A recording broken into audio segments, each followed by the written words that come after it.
Hey everybody, welcome to the show. Around the Nation right here. Jeff Waldorf here with you on this Wednesday evening. Got a great show for you guys today. Thanks for being here. We are going to talk about how much, I should say how many of the American people, how many people think Donald Trump is a criminal? That's an interesting question and a disastrous poll.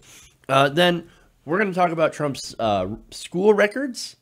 And the unbelievable lengths they tried to go through to hide those records. And then we'll speculate, have some fun on why. Then we have, of course, Fox News getting rid of dissenting voices, even conservatives who are anti-Trump. That's fun. We have a CNN Democratic panel, which you're going to love. And then finally, the CEO of GoFundMe has some pretty harsh words against our current healthcare system, which is awesome. Another great story. So we got lots of fun stuff that we are going to cover today. Before I get into that, I want to remind everybody to please like and share the stream if you haven't already. Correction, no, they did not find the records.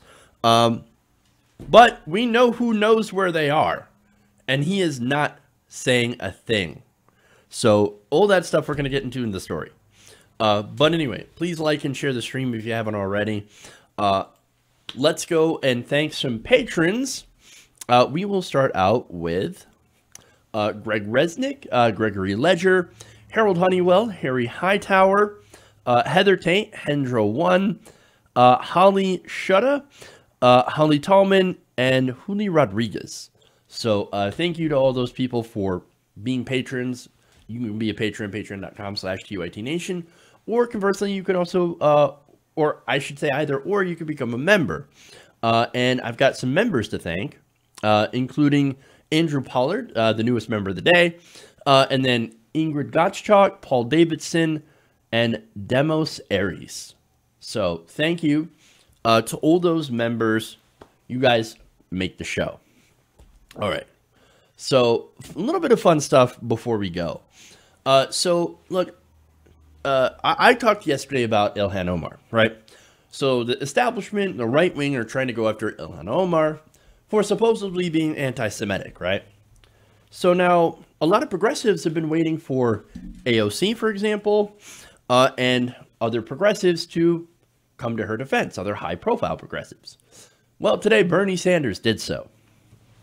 Senator Bernie Sanders, according to HuffPost, said anti-Semitism is a hateful and dangerous ideology which must be vigorously opposed in the United States and around the world.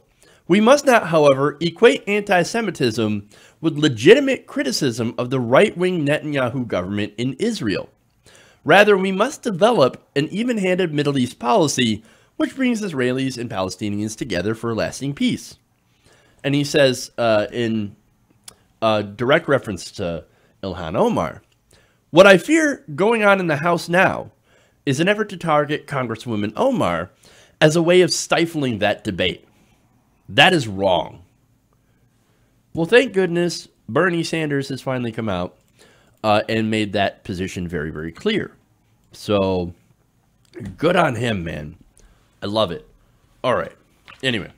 Oh, the member count is 31 now. So thank you to everybody who has joined and become a member to this channel. Really do appreciate you guys. All right. More fun stuff before I get into the rest of the stories. So I just want to get your guys' opinion on what you think about Fox News, like being barred by the DNC when it comes to hosting debates.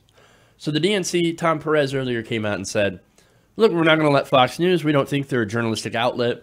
We don't think that they're going to do to give our candidates a fair shake. Actually, like on the face, I agree with that, right? Because he's right. Fox News is not a journalistic outlet. Fox News is a propaganda arm for the Republican Party. However, there are also dissenting opinions that say that even though, yes, that is true, they are a propaganda arm for the Republican Party, going on Fox News will help some of the candidates, i.e. more like Bernie Sanders, to be able to reach Fox audiences. So now that's an interesting question. And it's something that I'm not quite sure on because I see both sides of the issues and both make compelling points. So I'm just wondering what you guys think about that. If they should allow Fox News to host a debate for the Democratic candidates, the Democratic primary debate. Curious, man. Curious. You know what? There's good points already in the chat. In that case, MSNBC and CNN shouldn't host debates either. I've seen that. Fair enough. I don't think any private media broadcaster should be allowed to air a debate. Then where would there be debates? I mean, in America, it's so messed up right now that we don't necessarily have public television. We do, but not really. So where would there be a public broadcaster that has the kind of reach that American media has today? So, other comments, anyone who counts themselves as a regular Fox viewer is unreachable. I don't know if I necessarily 100% agree with that. I don't know.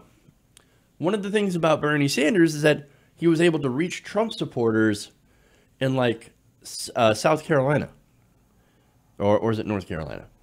So that's interesting, right? So there's a lot of different opinions here, and I think that's fascinating because I like to hear all from these different perspectives kind of before I come down, and I like the way the pros and cons and everything like that. So the debate should be on PBS only. I don't even know if PBS is really public television anymore. I think they're getting funding from different conservative think tanks now. So, yeah. You have to stand for the First Amendment for all, even if you hate their words. That's fair. And that's a good point as well. So, man, again, a lot of different opinions. And I love it. And I love the conversation. So it is something that we should definitely think about and discuss. Okay. So that said, let's move into some of the stories. You know what would be great, though, a place for debates? Independent media. Let's have independent media host the debates. You know, so find somebody who's actually going to ask tough questions for everybody and not just tough questions for the establishment or tough questions for the progressives, right? Because what you want to find, ideally, is somebody who's going to be not neutral, but objective, and to ask tough questions for everybody. So, anyway. All right. Let's go to the first story.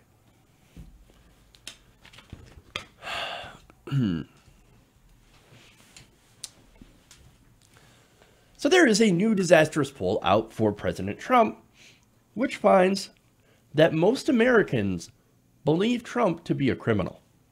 That's awesome. Now, this poll comes from Quinnipiac University, and they asked, do you think President Trump committed any crimes before he was president, or no?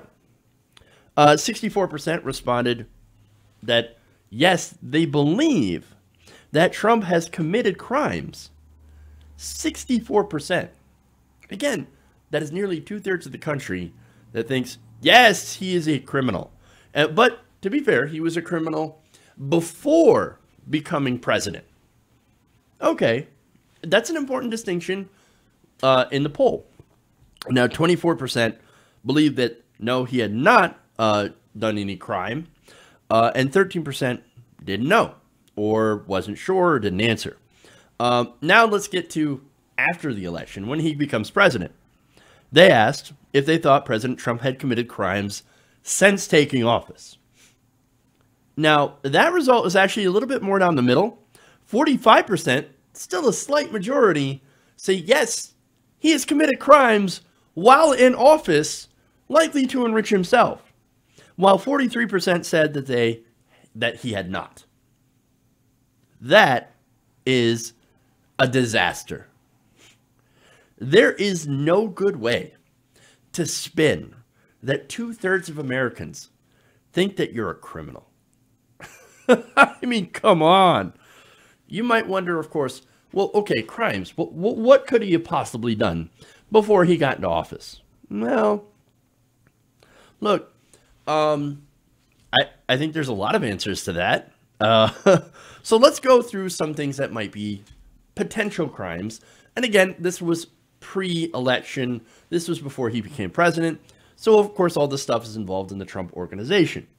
Now, one of the stories, we'll go back to the Washington Post here. I think it was posted either during the election or after the election, where Trump had allegedly, back in the 80s, ordered an architect to break the law. Now, the alleged interaction was recounted by Barbara Rez. Barbara Rez led construction at the Trump organization. Now, she said or she recalled an interaction where there was somebody trying to install Braille within Trump Tower.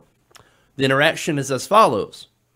"What's this?" Trump, noticing the small raised dots, reportedly asked the architect, who went to his office to show what the residential elevator interiors would look like.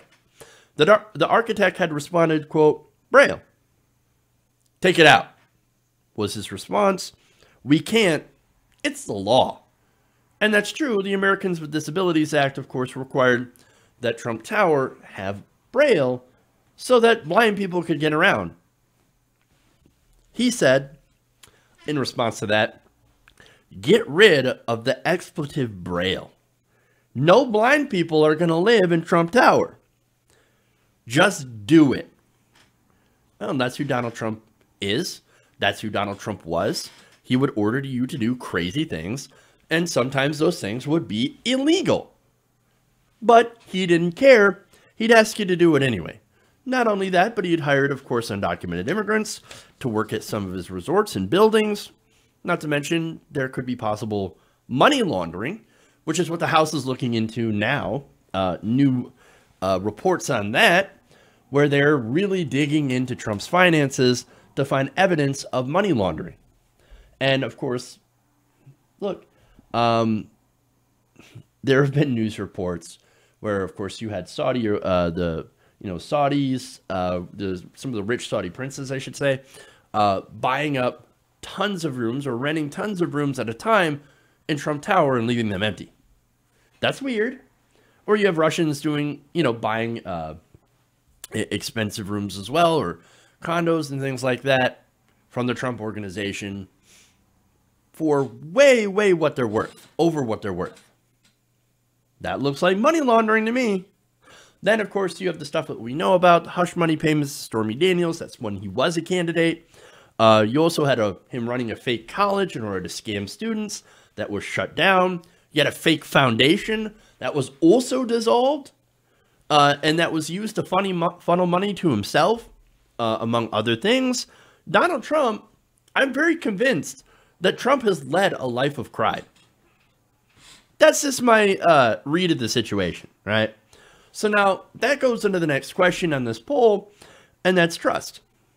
Now, respondents said that they trusted Michael Cohen, right? Michael Cohen, Trump's former lawyer and fixer, who is now going to jail for lying to Congress. This is somebody that the right wing is rightly pointing out is a liar.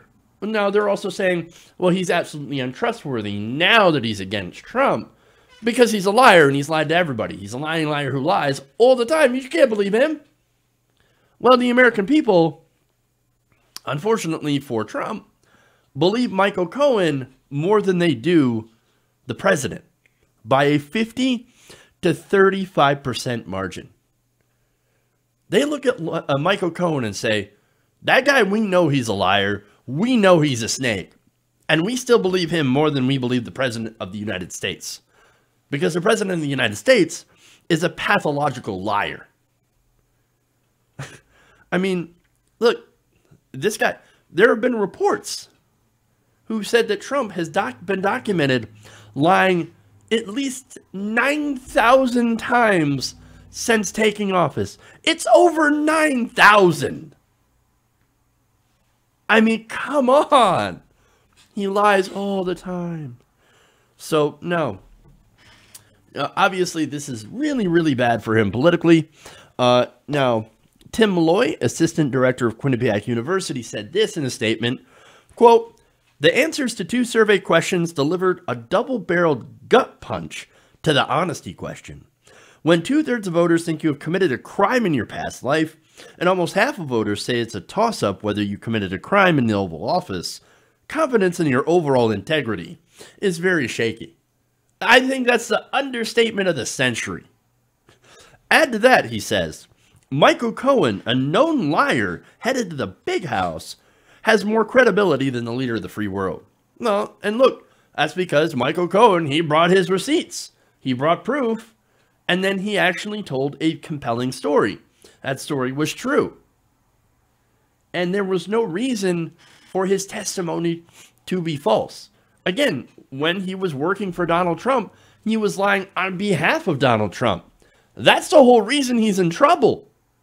So yes, I am not surprised that a majority of Americans, myself included, found his testimony to be credible.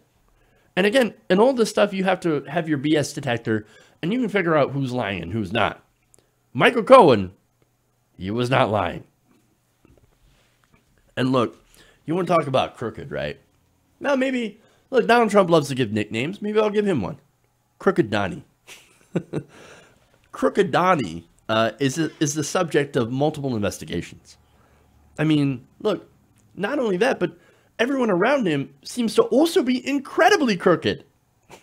You have indictments or guilty pleas for 34 people all within Trump's orbit. Just a couple, George Papadopoulos, Paul Manafort, Michael Flynn, Rick Gates, Michael Cohen.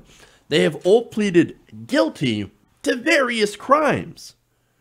Oh, but I choose the best people. I hired the best people. No, you hired the best liars. You hired the best cheats. You hired the best criminals. That's what it is. Gee, it kind of makes you wonder, what kind of person surrounds himself with criminals? Oh, right, a criminal. The only question here left is, will they be able to pin something on him? And that's the interesting question. I don't think he's smart enough or savvy enough to cover up for his crimes. He's not. He's not a smart person. This guy is just used to doing whatever he wants, breaking whatever law, and then getting away with it. So, I mean, we'll see what happens on this one. And we'll see if he gets any sort of punishment for crimes that he may have committed. Knowing our justice system, however, I mean, knowing how they treat the rich and powerful, I'm actually kind of worried a little bit. But then again, the biggest crime that Trump perpetrated is exposing how the system works. Exposing how the rich and powerful get away with everything. And exposing the deep corruption of our system because of his blatant involvement in it. So, I guess the biggest crime that you can commit is showing how all these people, wealthy billionaires, are ripping you off. And they don't like that. They don't like to be unmasked. So, we'll see if he ends up getting charged with anything and if there are any consequences. Buckle up, people. It's going to be interesting. Okay. Moving on.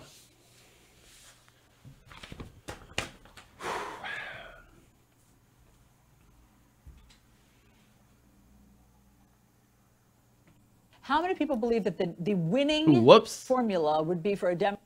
Let's not go there yet. Hit the wrong button. Okay. Now we've got it. You're going to love that segment, by the way. So that's later on in the show.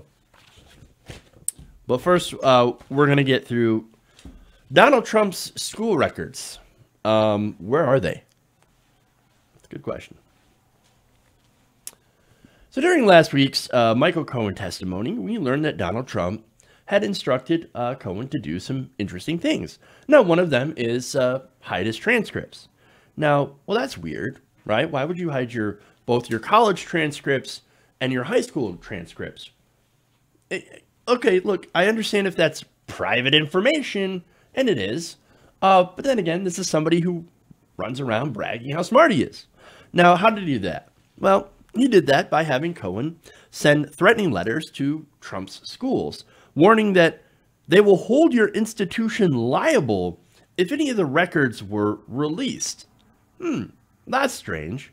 Now, in his letter to the president of Fordham University, for example, where Trump spent his first 2 years of college studying business administration, Cohen demanded that the records be, quote, permanently sealed, and said any release would be criminality that could lead to jail time.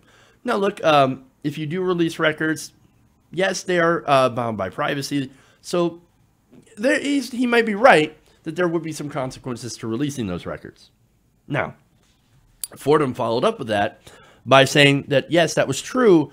They actually did get threatened by Michael Cohen. Fascinating. So now we already knew that, right? And we found that out. But now we're learning more. Thanks to the superintendent of the military academy that President Trump went to when he was younger. Now, that superintendent is named Jeffrey Coverdale. And he confirmed on Monday that members of the school's board of trustees wanted him to hand over President Trump's records and hand it over to them. Now, why would they do that? Well, so they could, I don't know, bury them or destroy them or who knows, right? All he knew is that there is a group of very powerful people now that wanted his records and wanted it in there, and they were all Trump friends and allies and wanted those records to themselves. Now, Evan Jones, the headmaster at the time, tells the Washington Post that Coverdale, quote, came to me in a panic because he had been accosted by prominent, wealthy alumni of the school who were Mr. Trump's friends and wanted to keep his records secret. So, this wasn't hordes of Washington Post reporters saying, give us the records, give us the records. It wasn't a shadowy cabal to go against Donald Trump. No, it was Donald Trump's friends saying, let's get together, let's get those records, and let's bury him. Now, he said, quote, you need to go grab that record and deliver it to me because I need to deliver it to them. Them, as I said before, Donald Trump's friends and cronies that were on the board. Now, why were they on the board? Likely because either their dad put them, his dad put them there, or, something to do with Donald Trump having lots and lots of money and power over this school institution. Now, Coverdale says, quote, I was given directives, part of which I could follow, but part of which I could not. And that was handing them over to the trustees. He's like, look, I'll find the records, but I'm not so sure about giving them to other people. These are supposed to be sealed records. These are supposed to be private. I can't just give these records to you, which I think is fair. He said, I moved them elsewhere on the campus where they could not be released, and added that it's the only time I've ever moved an alumnus's records. Why the scrutiny? Why are they so interested in hiding and burying these records? That's really weird. I don't think you do that unless you've got something to hide. Unless you're really, really worried about something. Maybe it's being caught up in a bunch of lies. Now, the reason I say that is, look, this happened actually back in 2011. This was before Donald Trump had run for president in 2016. But you guys got to remember that Donald Trump had been trying to run for president for a long, long time. That was on his bucket list. That was something that he really, really wanted to do. And in 2011, he was ramping up his home run against Barack Obama. And part of that was, of course, going after Barack Obama. In fact, he was going on TV, asking for his birth certificate, asking for his college records. According to the Post, he was considering challenging Obama in the 2012 election and had been making the rounds on TV, stepping up his criticism of the president, including insinuating that Obama was not qualified for admission to Columbia, where he finished his undergraduate degree, or Harvard, where he went to law school and graduated magna cum laude. I wonder why he was so skeptical of Obama. Weird. Now, we know he's an old school racist. He couldn't believe a black man could have gotten to those positions on his own. And, of course, that also revealed his deep, deep insecurity. He's not only racist, but insecure, and of course, he lies all the time. He kept saying on the campaign trail that he is smarter and better than everyone else.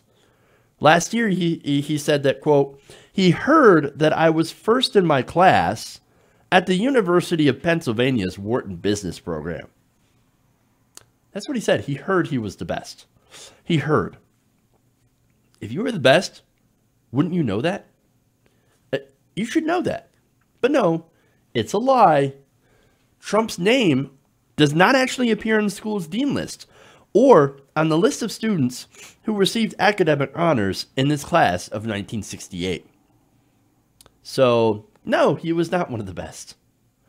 As far as military school, Trump told the Post during the 2016 campaign that he, quote, did very well under the military system. I became one of the top guys at the whole school. Really? Well, we don't know that.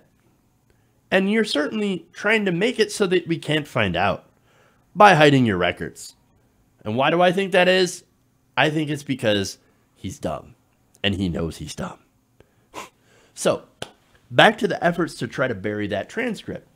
Now, Richard Pizzullo, who was a graduate who worked closely with school officials in a drive to save the school. Now, that school, that military school that he went to, got into a little bit of financial distress. So they were having some problems, and that actually factors in. Now, Pizzullo said, I know for a fact that in 2011, the decision was made by the superintendent to remove those records and secure them so that no one on the staff could get to them. And by securing, he meant either moving them or giving them to Trump's allies. So again, they could, this is my assumption, destroy those records. Jones recalled telling his boss, quote, I don't know if we should be doing this. He told me that several wealthy alumni, including a close friend of Mr. Trump, were putting a lot of pressure on the administration to put the record in their custody for safekeeping. And, of course, this was, again, while they were having some financial problems. So, you know, I don't know what promises might have been made. Hey, give us the records and we might give you a little funding. I don't know. But it just makes you think about this. And while it didn't go to those guys, it did get buried. Coverdale knows where it is, but declined to say where he hid Trump's records or to identify the people who ordered him to pull them out of the school's files. He said, quote, I don't want to get into anything with these guys. You have to understand, these were millionaires and multimillionaires on the board, and the school was going through some troubles. But to hear you will deliver them to us, that doesn't happen. This was highly unusual. You saw that? I don't want to get into these guys. They're rich and powerful. They will bury me. That's the subtext there. And of course, that's intimidation. That's why, as long as those people are around, we'll never know where those records are. They are effectively buried. They are out of play. And then, of course, saying that I can't get on the bad side of those wealthy people. Wealth and power, man. Intimidation. And again, this has never happened before. No student has ever had rich people come to take and bury their records. In fact, he said, going back to Coverdale, it was the only time in my education career that I ever heard of someone's record being removed. But people were fearful as a result of whatever call was made from Mr. Trump's friends. I was told we're getting a lot of heat about this. There's something in there. There's something in there. You know it. There's something that they want. Whether it be like complete failing grades or there's something. There's something in those records. Now I'm interested. I'm super interested. And it might just be boring. Like, I don't care. Like, okay, I got bad grades in high school. So what? I actually got pretty good grades in college. It's all about application, and it's all about, of course, your environment. Now, Donald Trump had a fantastic environment growing up, and he was extremely wealthy. But, like now, I'm assuming that he was incredibly lazy when he was younger and probably didn't want to work. Same thing as now. And so he probably slacked off and didn't do his schoolwork and got bad grades. I don't know. Then again, you go back to some of the stories where he had college professors who literally called him the dumbest person in class. So I don't know, but I am interested in seeing those records now. Now, as far as some of the leverage that they might have had is the school, right? Now, the school's willingness, according to the Post, to move the records stemmed from Trump's special status and the school's precarious position at the time, according to several Academy graduates and former staff members. It was in debt, it needed money, and it was being threatened by Trump's rich allies. And it put it in danger of being shut down. And at first, what's interesting is that school was actually asking former graduates for help. They were trying to do a fundraiser. And so naturally they reached out first for he wasn't president at the time, but to Donald Trump, who said, quote, "What do I get for my $7 million?" That's all they were asking him for. Now, Donald Trump's supposed to be a billionaire. And he can't spare $7 million for a school that he went to. Don't you think that's interesting? Now, the military academy was prepared to offer to name a summer program, a building, or potentially even the school itself after Donald Trump, according to academy officials. But Trump said that no investment in the school was worthwhile to him. He said, quote, "The school had had a good run." No, man, it's none of those. He just didn't have the money. He's not rich. He's not rich. He's pretending to be rich. And I can almost guarantee that if they get into his financials, it will show that he's not rich. And of course, after the meeting with Trump, the group from the academy finally met with Michael Cohen, who delivered the same message, except that he said this, quote, this is according to Paluzzo, "Cohen told us that he would love to have the money to buy the school so he could bulldoze it." Now tell me, are these the actions of someone who is proud of their academic career? That feels a sense of, I don't know, belonging or a sense of loyalty to where they graduated from? No, it is not. I mean, look, again, I could understand if the entire need for this is privacy, right? But if you're interested in privacy, then you don't go out there proclaiming that you're the best and you're the greatest and then hide the very things that would prove that. No. It's all deep insecurity because he knows the truth and we know the truth. He only got through a high school and only got through college because of daddy. He's not a smart person. He's not a very stable genius. He is incredibly dumb, and he knows it. Insanity. All right. I'm going to take a quick break. We'll come back. We've got Fox News. We have a CNN Democratic panel that you're going to definitely want to see. And so stay tuned for that. And we'll be back in a couple of minutes after this break. Send your super chats if you have them. And we'll read them after the break. And I'll read some comments too. All right. Round the Nation. Be right back.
Welcome back to the show, Around the Nation right here. Jeff Waldorf here with you. So I'm going to do something different, something new. I'm going to read some member comments that I have gathered. And so this is from people who have joined up to be members through YouTube. So let's start out with Elwell, who said, imagine all the advantages Trump's wealth afforded him. He still turned out way below average. Oh, that's such a great point. I love that. And God, you're right. And somehow Donald Trump, with all that wealth and privilege, failed upward into the presidency. I often think about that at night, and then I'm like, God damn, that's horrible. The Searoth asked, as Trump is the president, could we Freedom of Information Act request the records? That is an interesting question. I'm not sure. I mean, maybe, I don't know, maybe the 25th, right? I don't know. Maybe that could relate it to the 25th. Like, hey, we need to see if this guy's mentally stable. And so maybe we need to look at some of the records and see that if he was always this dumb or if he has gotten dumber. I don't know. And finally, iFart Magic says, I'm wondering now if Trump even passed or just paid to pass. I think we know the answer to that question. His daddy paid to pass him. So, and then a couple of non-member comments. By the way, Moreland Gall Almathar says, I disagree. Trump was a millionaire, but he's been violating the emoluments clause left and right to make money off the presidency. I'm not necessarily sure that we have to disagree. I don't think Trump was rich, but I definitely think that he was using the presidency in order to get rich. In fact, it can go either way. Either President Trump was, had a little bit of money, had some millions of dollars, whatever, and still used the emoluments clause or violated it in order to make money, or he was desperately broke in massive amounts of debt, and then also used the presidency in order to try to make money. It can go either way. And then finally, Tank Girl, with one of the most disturbing comments, I should say. Simply, Hitler leveled his birthplace. That's, wow. So great comments, everybody. Thank you. All right, moving on. Let's get into some more stories before we run out of time. All right.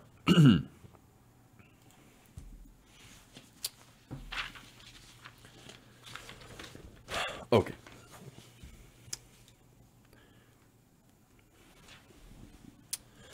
So now, if you've watched Fox News at all, you may be, or you may have noticed a man named Bernie Goldberg. And you also lately, if you had tuned in, might have noticed that he is gone. Now, for those of you who don't watch Fox News, I'm going to tell you who Bernie Goldberg is and why he's no longer there and why this entire thing matters. Now, media is reporting that Goldberg had revealed in a Patreon post that he was no longer allowed to go on Fox News. Now, it was gradual. They started booking him less and less and less until they stopped booking him at all. Now, he says that, quote, Fox will tolerate a liberal criticizing President Trump, but the network didn't want conservatives taking shots at him. Sometimes I defended the president against what I thought was unfair criticism, but I was also critical of Mr. Trump, of his vindictiveness and his dishonesty. Now, this is important because there is a debate going on right now of whether or not Fox News is a legitimate organization when it comes to news.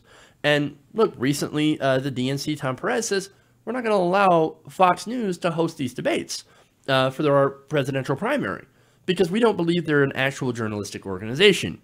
And in fact, this comes so soon after a report showing and this isn't my title, the incestuous relationship between the Trump White House, Donald Trump, the administration, and Fox News itself. Which, of course, buttresses the point that I've been saying for a long time, is that Fox News is basically the propaganda arm of the Republican Party, and now with Trump, they are state TV. They're almost on par with North Korea state TV. So, now, That said, Goldberg, he's a conservative. There's not much that I agree with him on, right? But there are some things that I actually surprisingly do. Now, look, he brings up that, is there unfair criticism of Donald Trump? Shockingly, I say yes. There actually is unfair criticism of Donald Trump. And I know that sounds strange coming from me, who criticizes him on a lot of things.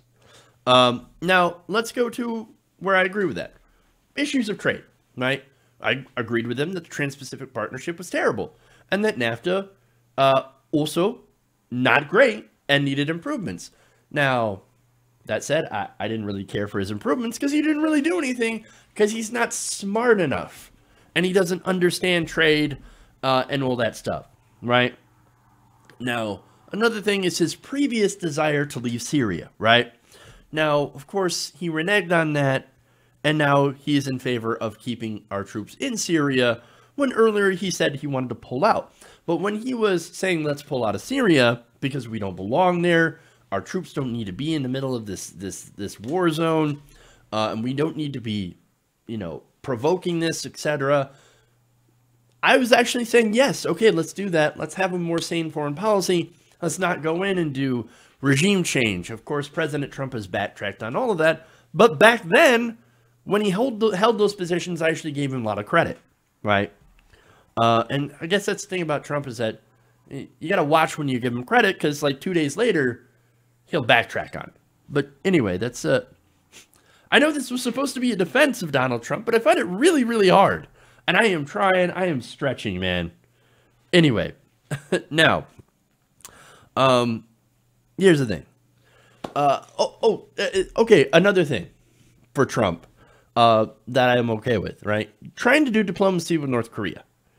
I didn't like that he was cozying up with dictators, Duterte and, Kim Jong-un or whatever, but I realized that there is a way to do diplomacy, and I actually was giving him credit for reaching out.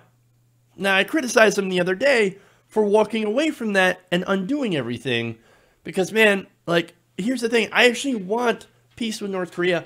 I want them to denuclearize, and I want him to, go back to Iran and make a deal with them that he pulled out of, and etc., right? So, look,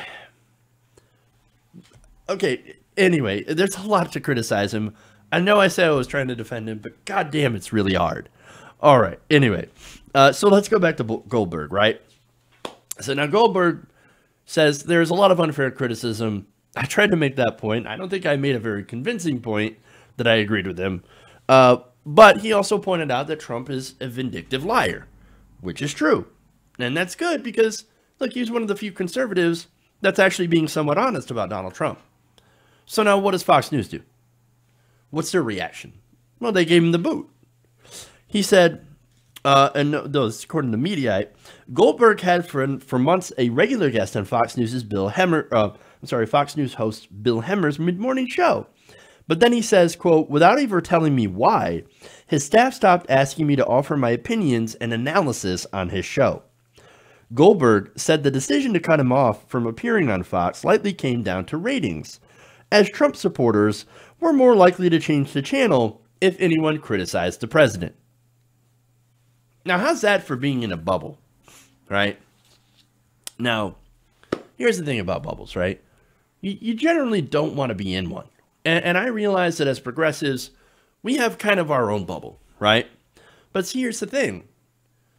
I think a lot of us progressives, we try to not place ourselves in a bubble. We try to read different sources and make sure to get different perspectives, right? For example, I like to, from once in a while, look at some conservative sources, see what people are saying, and I look at establishment sites. And I want to bring that, and I bring some of that opinion and stuff to you, right? I don't agree with it, but at least I'm out there seeing what people are saying so that I don't encase myself in my own bubble, right? And I know what they're saying about Bernie Sanders. I know what kind of attacks they're going to use against AOC and against progressives, right? But Fox News viewers, I don't think a lot of them do that. I think the hardcore viewers are in their own reality. And Fox News, they know their audience. In fact, part of their audience is Donald Trump. And let's be real about that, right? And look, Goldberg is not just going to mention, by the way, Fox News. He's also going to mention other networks.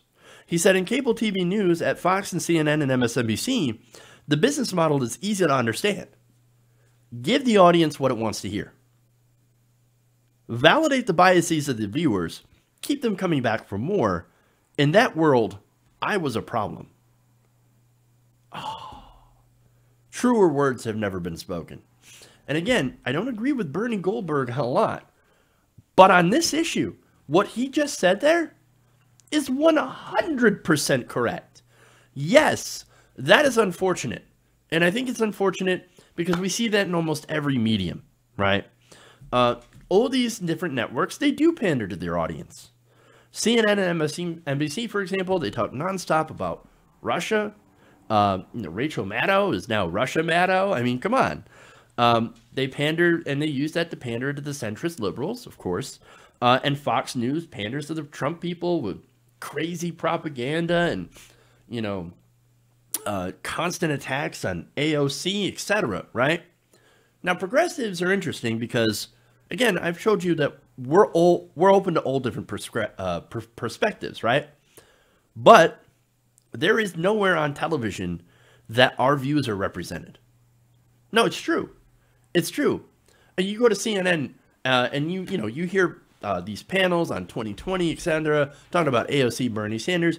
Are any of those ever progressives? No. They almost never have progressives. Most of the people, the Democratic consultants that they talk to, are all part of the establishment. They're all establishment Democrats, and that's why, of course, they're saying, oh, Bernie Sanders, he'll never win the election. He's not popular with Democrats, despite being incredibly popular with both African Americans and Democrats in general. He's the number 2 spot behind Joe Biden. In some polls, he is ahead of Joe Biden. So we do not get that representation in media. Now, of course, that's why a lot of progressives have ditched traditional media. That's why we're online, right? But getting back to this guy, it's not a surprise that he is no longer there. If you're not towing the line for Donald Trump as a conservative, then Fox News is not going to be interested in you because he knows that Fox News is watched by Donald Trump. And so anybody criticizing him is going to make him angry, and he's going to call. This is more proof that Fox News is nothing more than state TV, nothing more than a propaganda arm for Donald Trump.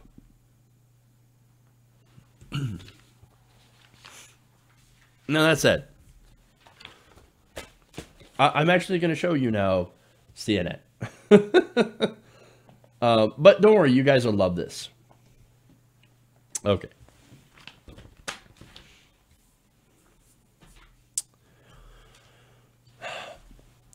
Now, the Democratic establishment, including media outlets like CNN and MSNBC, kind of want you to believe that the Democratic voters want somebody who is centrist, somebody who is pragmatic and safe, someone like a Joe Biden or something like that, right?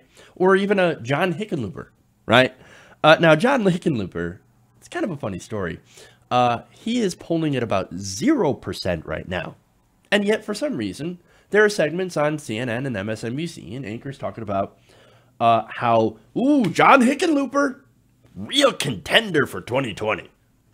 Most people don't know who John Hickenlooper is, unless you live in Colorado. And in that case, most likely you have nicknamed him John Frackenlooper. But anyway, enough about John. Let's go to CNN, where they put a panel of former Hillary Clinton voters. These are people that voted for Hillary Clinton in 2016. And they asked them a bunch of questions. And guess what? It did not turn out quite the way they expected. Watch. To be pragmatic and more centrist. Show of hands. 2 of you feel that way. How many people believe that the winning formula would be for a Democrat to be pragmatic and more centrist? Show of hands. 2 of you feel that way. How many of you feel that the time is right for a progressive and that's what would win? Carol? We're ready for progressive candidates. They've won all over the country. And I think we need bold, strong leadership and you find that in the progressives. I think that we had the standard bearer for the kind of pragmatic centrist candidate in Hillary Clinton in 2016, and Donald Trump is now the president. He is not your average political candidate. So we really need to try to think outside the box, because, you know, it seems like the dude is made of rubber. Like, anything you throw at him just bounces off. I mean, there's nothing that sticks. Wow. This is what we've been saying all along. Democratic voters are progressive.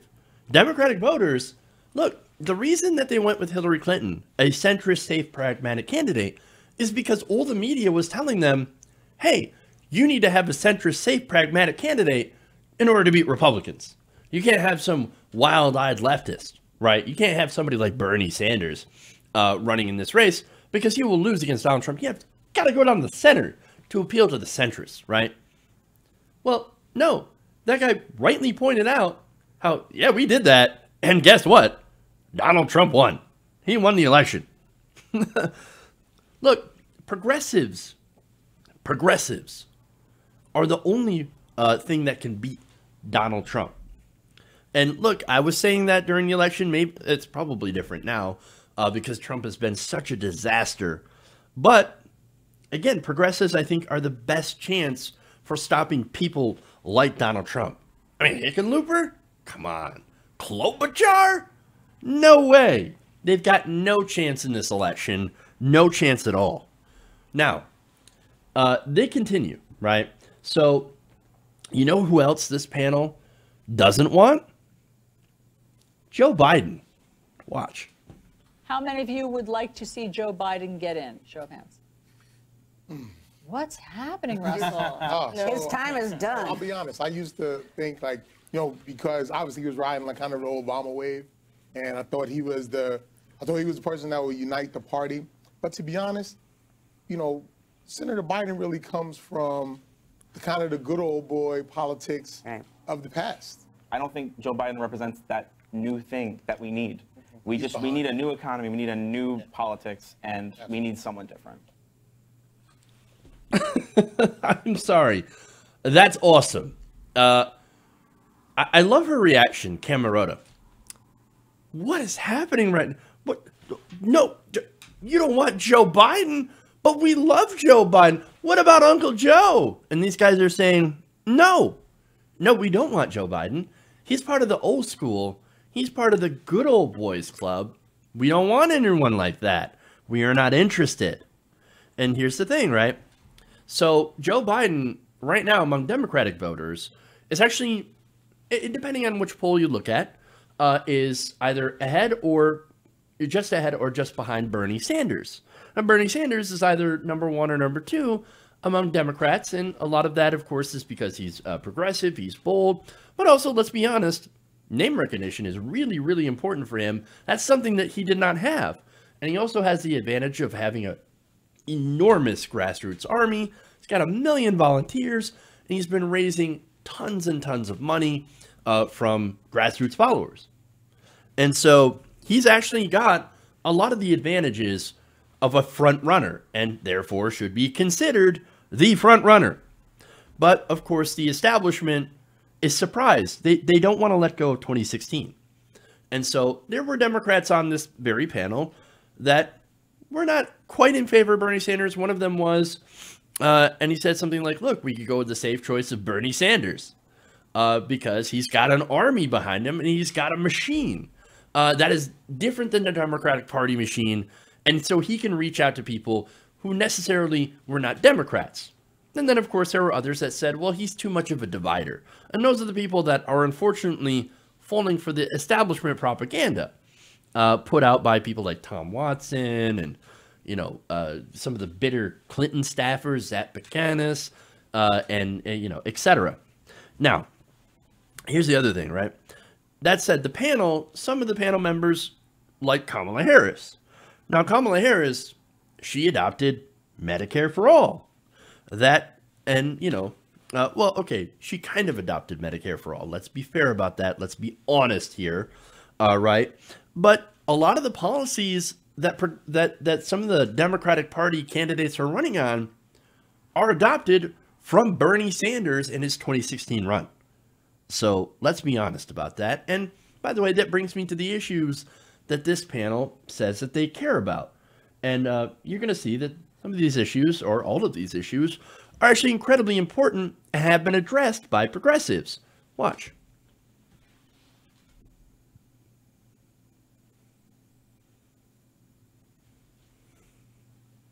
What will you be voting on in 2020 if the election were held today? Mary, what's your big issue that you feel you would vote on?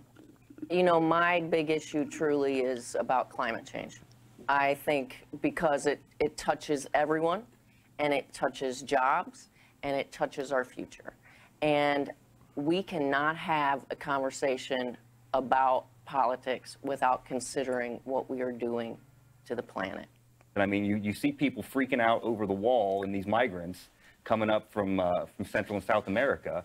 I mean, that's going to be like nothing compared to the migration we will see as climate change really starts to affect the sea level rise. I mean, the ice is melting fast. My big issue is the global world order. I mean, we have a president who has humiliated the United States on the global stage by cozying up to dictators, by falling in love with the leader of North Korea, by having a relationship with Russia that makes him giddy and excited. I echo all the sentiments on climate change. I also am going to be looking for a candidate that's going to take on sensible gun regulation. That's a big one for me. That's maybe the biggest one for me. I think overall, like whoever I support, they have to be for Medicare for all. It's hurting so many people. It's something Democrats have worked on since FDR, and we absolutely need to have that. Healthcare just needs to be a human right. So a lot of important issues there. That's what Democrats are looking at. That's what they want. Action on climate change to restore, I guess, the good name of America overseas. And of course, Medicare for all. So of course, now these are things that progressives, we have plans on. For example, the Green New Deal just released, AOC, right? That is a proposal that has been put forward by AOC that they are working on putting into a piece of legislation. That is bold. You also have Medicare for All, just released by House Democrats, Pramila Jayapal, reintroducing it into the House, and it's the most comprehensive Medicare for All bill ever put forward. It's policy. It's good policy, right? And look, you can point out that, oh, maybe you don't like Bernie Sanders because you think he's a divider, as a couple did on the panel, right? And look, let's be honest, a lot of that is due to the establishment trying to create a false manufactured narrative to take away support from Senator Sanders. That's former Clinton staffers that are attacking Sanders constantly and putting out lies, right? But the real issue here is the fact that we're talking about issues, right? And a lot of these progressive, a lot of these progressives' ideas have been adopted by all these other candidates. Now, I trust Bernie Sanders. Why is that? It's because he's been walking the walk for decades. He's not a Johnny-come-lately. He's not somebody who just picked it up because it is, oh, now it's popular. No, he was out railing for Medicare for all and free college back when it was deeply unpopular, when nobody cared about it, when nobody talked about it. That gives him credibility. Kamala Harris, I don't know Kamala Harris. I don't know what she had been fighting for. I've never seen her out there talking about Medicare for all until now. So that makes me quite a bit wary, right? Cory Booker, same thing. He's never talked about that stuff before. A lot of these candidates, I don't know them. I don't trust them. And I'm afraid what they're going to do is if they get elected, they're going to drop these issues and we're going to end up having Obama redux. Now, that said, I like Obama. He was a decent president, but he is not a progressive and did not actually work to get these good policies. Now, that said, I'm going to leave you with one last video here, and that is what they thought about Hillary Clinton. Take a look. all of you ended up being Hillary voters. So does Hillary have a role in 2020? Should she campaign for? Stay away. Why is that? I love you, Hillary. I love you. But stay away. We are so divided right now that anything that has Hillary on it is automatically going to separate us again. I just think her time is done. I think it's been, it's done. We do need something new. Done. Stay away, Hillary. Wow. Look, I bet that was unexpected. At least on that, right? Clinton voters, right? No, look, again, in Washington, they think centrism is awesome, and it turns out that the voters do not agree. And as far as Hillary is concerned, look, I think everybody at this point knows that she needs to stay away. She is somehow, amazingly, still less popular than Donald Trump. How is that even possible? I have no idea. But look, let's be happy that at least now they're starting to get it, right? And look, all I care about is getting the right kind of policy, right? And so, look, I want to push for progressive policies. I want to push for progressive candidates. And if these guys are actually interested in doing that, then that's great. Because you know what? That means our ideas are winning. And then our candidates who embody those ideas are going to win too. And that's great. Now, whether or not the DNC, the establishment, CNN, or the Democratic consultants and the overpaid strategists, whether or not they get it, I don't know. That is a much, much harder question to answer. But I hope they do. And I hope we continue to run progressives and to get progressive policy. All right. That's it. Wow. Ran a little bit over, but thank you guys for watching. Thank you guys for sending your messages, super chats, etc. I didn't get any today, but thank you for joining and becoming members. You want to support the show, go to patreon.com/tytnation. Sign up using the join button to become a member and support the show. Please like and share the stream if you haven't already. Thank you guys. Thank you for sending your messages. Thank you for watching. TYT is next. And love you guys. And remember, change begins with you. Good night, nation. We'll see y'all tomorrow.